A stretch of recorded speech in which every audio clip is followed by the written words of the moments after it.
Brigada PNP Chief General Torre kinumpirmang may human bones na na-recover sa Taal Lake. 12 kaanak ng mga nawawalang sabungero na kuhanan ng DNA profile.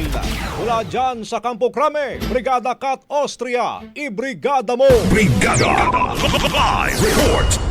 Mayroon ng 12 kaanak ng mga nawawalang sabungero ang nakuhanan ng DNA samples ng Philippine National Police.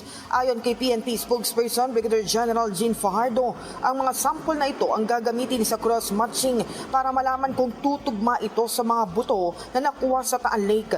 Sa press briefing kaninang umaga, sinabi ni PNP Chief General Nicolas Torre III na halo may mga buto ng hayop at mga buto ng tao ang nakuha na remains sa Taal Lake. Paliwanag ni Fajardo, sa kaning magtugma, may tuturing ito na major breakthrough sa kaso ng mga nawawalang sabungero. Bukas naman niya ang PNP sa pagtanggap ng iba pang sample sa kaanak ng mga biktima. Samantala, nilinaw naman ng PNP na sa 15 pulis na isinasangkot sa kaso ng mga nawawalang sabungero, 12 na lang dito ang hawak nila dahil 3 sa mga ito ay naalis na sa serbisyo.